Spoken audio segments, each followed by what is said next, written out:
Bienvenidos a esta nueva lección. Hoy hablaremos sobre el mundo de las relaciones. Como hemos dicho en la lección introductoria de este curso, el hombre vive constantemente en dos mundos, el mundo exterior y el mundo interior.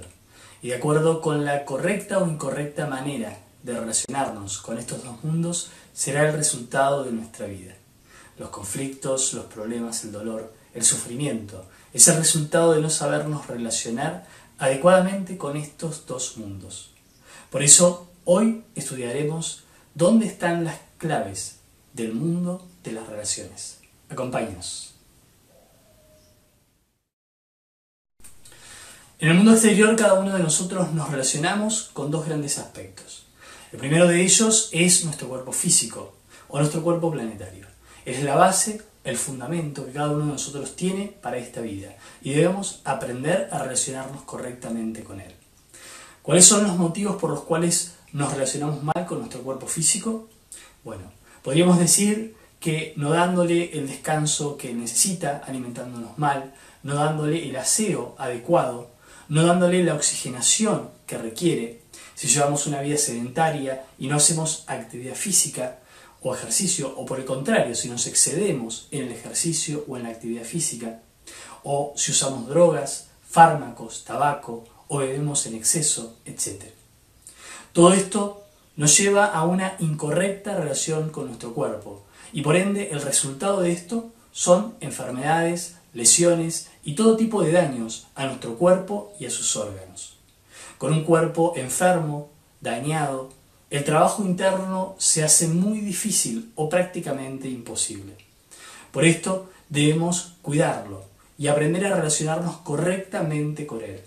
Por lo tanto, tomémonos unos instantes para reflexionar acerca de cómo es hoy nuestra relación con nuestro cuerpo físico y qué aspectos debemos empezar a corregir. El segundo aspecto dentro del mundo exterior es el mundo que nos rodea. Las cuestiones familiares, negocios, dinero, nuestro ámbito laboral, nuestros compañeros de estudio, profesión, la política, nuestro hogar, nuestros vecinos, etc. ¿Cuáles son los motivos por los cuales nos relacionamos mal con este mundo exterior? Bueno, sin duda que podríamos citar aquí una larga lista.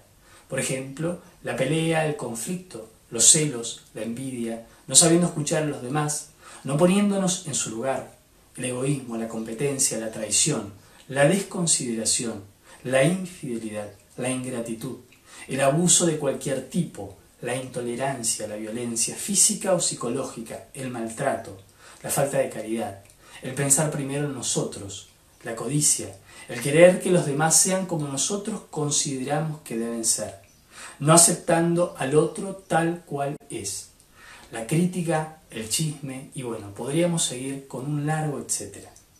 Pero, ¿cuál es el resultado de nuestra incorrecta forma de relacionarnos con este mundo? Sin lugar a dudas, el resultado de todo esto no es más que conflictos, problemas, enemistades, consecuencias terribles y hasta enfermedades. Por ende, el dolor en nuestras vidas. Por todo esto, tomémonos también unos instantes para reflexionar cómo están nuestras relaciones con ese mundo exterior, con nuestra familia, con nuestros vecinos, con nuestros compañeros de estudio, de trabajo, con nuestra pareja, etc. El tercer aspecto del mundo de las relaciones tiene que ver con nuestro mundo interior, con lo que hay dentro nuestro. La gran mayoría de las personas no ve importante esto quizás, pero sí las dos anteriores, preocupándonos por nuestra alimentación, por nuestro cuidado físico, por la vida familiar, social, pero no nos damos cuenta que nuestro mundo exterior es el resultado o el reflejo de nuestro mundo interior. Y que si nosotros no nos relacionamos bien con nosotros mismos, no estamos en condiciones de relacionarnos bien con los demás. Pero, ¿qué significa relacionarnos bien con nosotros mismos? Bueno, dentro de cada uno de nosotros, en nuestro mundo interior, existen dos fuerzas diametralmente opuestas. Y según con qué fuerza nosotros nos juntemos o nos relacionemos, será el resultado. Esas dos fuerzas son el ego y la conciencia. Analicemos esto. Si nosotros nos relacionamos con el ego, haremos lo que el ego quiere. Él nos llevará por la vida de sus deseos, de sus egoísmos. Haremos caso a la ira, a los celos, a la envidia, a la codicia, a la lujuria, a la mentira, al miedo, a la mala voluntad, a la gula, a los desenfrenos y excesos, y a toda esa enorme lista de defectos que todos llevamos dentro. Como consecuencia de esto, tendremos una vida descuidada para con nuestro cuerpo y para con el mundo que nos rodea. Es decir, si nosotros estamos con el ego, significa que nos relacionamos mal con nosotros mismos. Y el resultado de esto es una mala relación con nuestro mundo exterior. Pero si hacemos lo contrario y trabajamos cada día para relacionarnos más con nuestra conciencia, ella nos dará lo que hay en ella: paz, comprensión, mesura, equilibrio, sabiduría, que necesitamos para poder vivir en una armonía con nuestro propio cuerpo y con las demás personas con las que convivimos en este mundo exterior. Además de esto, el ir desarrollando esa relación con nuestra conciencia, el irla poniendo en actividad, traerá como consecuencia el despertar y con él la experiencia interior, la iluminación interior, en forma gradual y progresiva, como hemos dicho, para ponernos en contacto con todos esos misterios de la vida y de la muerte.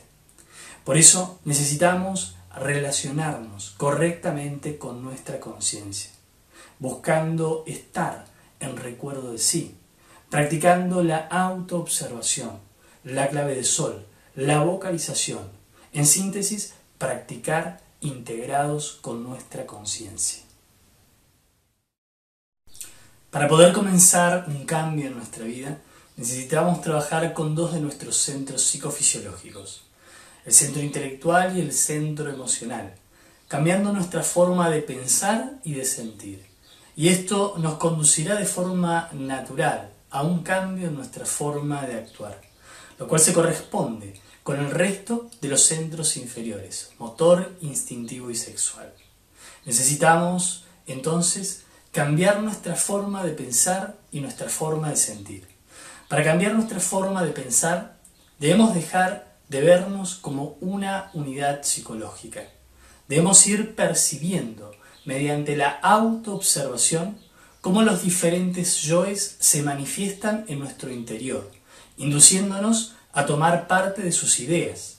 Tenemos que empezar a ir más allá de nuestros pensamientos y analizar quién es el personaje de turno que está pensando tal o cual cosa. No identificarnos con la forma de pensar, sino tratar de observar esos pensamientos y ver quién está detrás de esos pensamientos. Por ejemplo, un pensamiento que nos hace pelearnos con alguien no es más que un ego de ira, o celos o resentimiento. Ese yo pone en nuestro centro intelectual, en nuestra mente, todos esos pensamientos y busca que nos identifiquemos con ellos para poder llevarnos a una acción o a una emoción que lo alimente más aún. También debemos, como decíamos, cambiar nuestra forma de sentir, tratando de no identificarnos con las emociones negativas que tenemos, como el odio, el rencor, la ira, etc.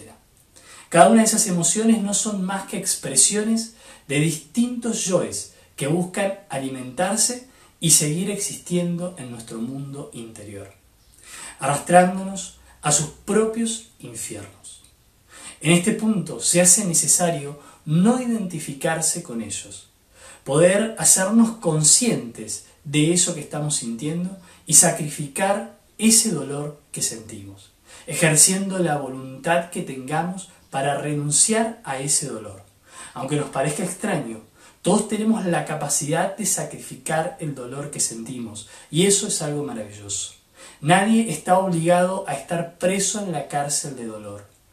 Todos podemos aprender a sacrificar nuestro dolor, de la misma manera que muchas veces sacrificamos algo que nos gusta o nos da placer.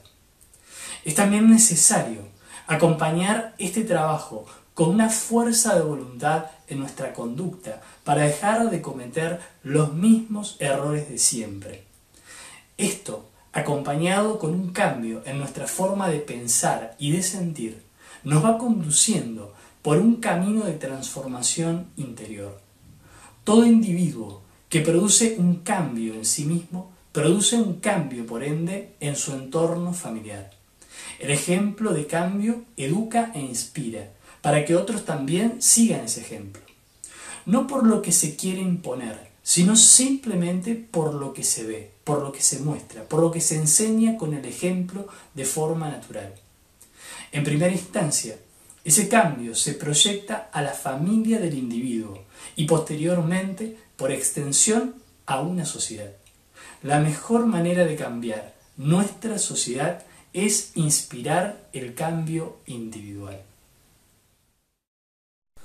El hombre es el núcleo de la sociedad y como es el individuo, es la sociedad. Uno de los factores que inciden en la formación de una persona y por extensión de la sociedad misma es su alimentación. Lo que comemos nos forma, ya que todo lo que comemos se transforma en nuestro organismo y finalmente se sintetiza como valores energéticos en cada uno de nosotros o en cada uno de nuestros centros psicofisiológicos. De acuerdo al tipo de alimentación que ingerimos, será el tipo de energía y la calidad de la misma.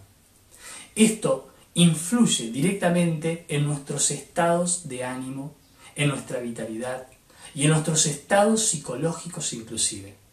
El ser humano incorpora alimentos de 3 tipos. El primero es lo que comemos, el segundo lo que respiramos y el tercero es lo que pensamos, las impresiones. De la calidad de estos alimentos depende la calidad de nuestra energía. La sociedad que se alimenta con alimentos desnaturalizados, procesados, con aditivos químicos de toda especie. Una sociedad que no sabe respirar, que no se oxigena adecuadamente, que respira aire contaminado en las grandes urbes y que además no tiene una correcta selección de pensamientos, que se alimenta con contenidos nocivos de la televisión, del cine, de internet, etc., tendrá como resultado una energía y una vitalidad muy baja, de una calidad que no es la mejor, y por ende sus estados de ánimo, su lucidez, sus estados de conciencia no serán los mejores.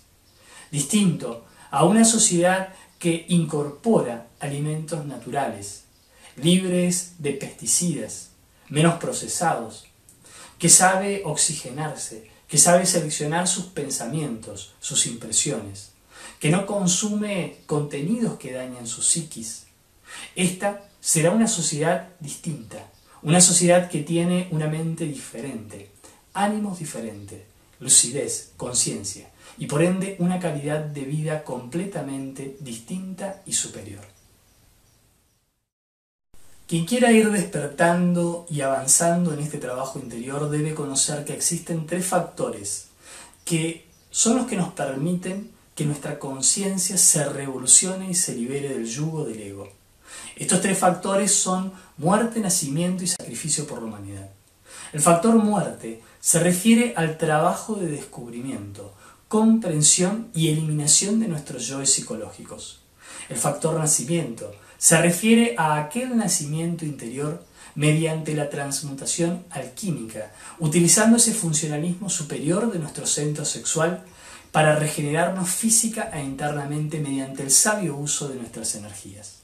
El tercer factor es el sacrificio por la humanidad y este nos indica que toda persona que quiere orientarse hacia una superación interior debe ir desarrollando el amor consciente por la humanidad y la capacidad de servir desinteresadamente a los demás.